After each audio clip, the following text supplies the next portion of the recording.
Oh, hi. Got a lot of work to do. Just did my interview with James Altucher, and it was really good. I barely asked anything, and he just talked and answered all my questions. He clearly does this for a living. Just probably does interviews. He writes, gives his ideas, and then he interviews people. It seems like that's his job. And or he interviews people, or he gets interviewed. And very interesting take on home buying. Clearly not a fan, especially from an investment perspective, which is not really why we're doing it.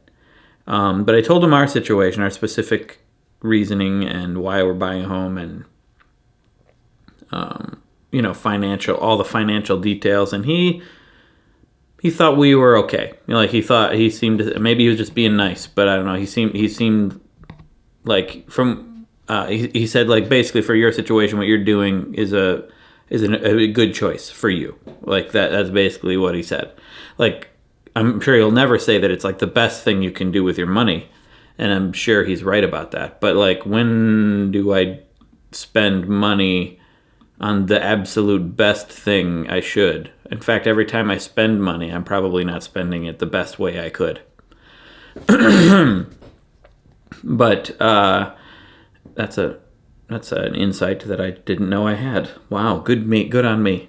But it was a really good interview, and now I have to go in and a long interview. I wanted it to be. I went into it saying, okay, 10 minutes. I interviewed him about minimalism and home buying. Like, okay, 10 minutes on home buying, 10 minutes on minimalism. That's all I need.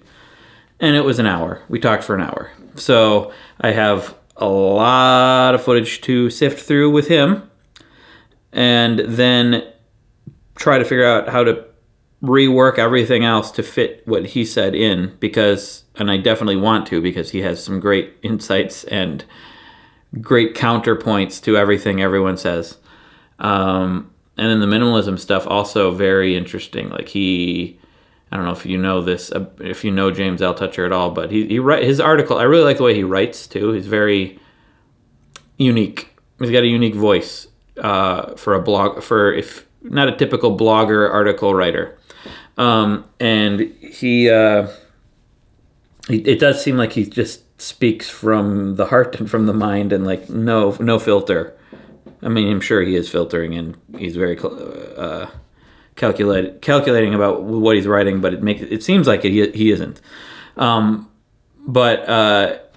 minimalism, he for 4 years was basically homeless. He was just living at Airbnbs. So I mean, that'll cost money for sure. But he had a backpack, and he would just live couch surf or Airbnbs, mostly probably Airbnbs.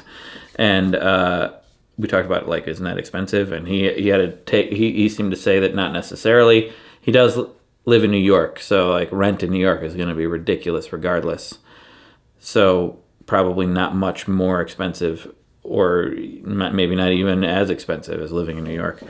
But he got rid of everything he owned. He went through a divorce, and he was feeling down, and he just got on a plane. He's a rich guy. He has a person who runs errands for him, he's probably at times rich and at times not so rich. Right now, he's probably got a lot of money, but so it is a sort of a that in the argument that Chelsea from the Financial Diet makes is that it's sort of a privileged person's behavior to be a minimalist, and he has a lot of money and he can go live in Airbnbs, but he told his assistant or person who runs errands for him, just get rid of all my stuff, everything in my house. And it ended up being lots and lots and lots of things. She had to get lots of people involved to help her unload everything from his house and just get rid of it while he was gone. And then he didn't have a house. He didn't have anything in his house. He just couch surfed for 4 years. And then now he's back to living in a place and having some things. And but it's just an interesting perspective, life way to live. In some ways intriguing. Like, if I didn't have a wife and kid, like I would consider it, probably do it for a while. Like I would probably be. And he said it wasn't even like it didn't make him happy necessarily. He was kind of melancholy the whole time because he went through a divorce. He actually missed some things that he got rid of, but he also said that's not necessarily a bad thing to experience negative emotions. And I like that. I like that attitude. But like if I were single and like China left me and I were depressed, lonely, I would probably do it. I could see me just like being a vagabond for a while. So I can completely understand. But because I have China and Ada, I would never do it unless they wanted to do it too, which they wouldn't. And I'm totally happy with that too. It is an intriguing way to live. Maybe you could do it in small bursts. Maybe backpack for a month. People do that. You can, and that seems like a perfectly valid excursion. But I don't know what I'm getting at here. I'm just kind of going through my thoughts because I just had a long conversation with James Altucher, and now I have to get through a lot of footage.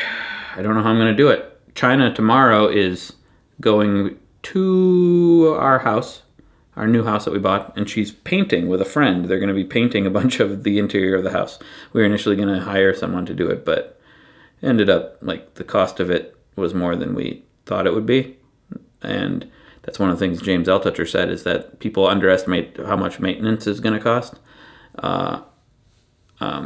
And we could afford it, but we decided we didn't want to afford it. So China's going to paint while I'm going to be here with Ada. So that'll be less time to edit the video. But my mom's coming on Saturday. And so then I will work through the weekend editing this video, because I really want to get this video done. I think it's going to be good. I'm excited about it, but it's got to do it. Got to do it. It's going to be a long one. It's going to be a good one.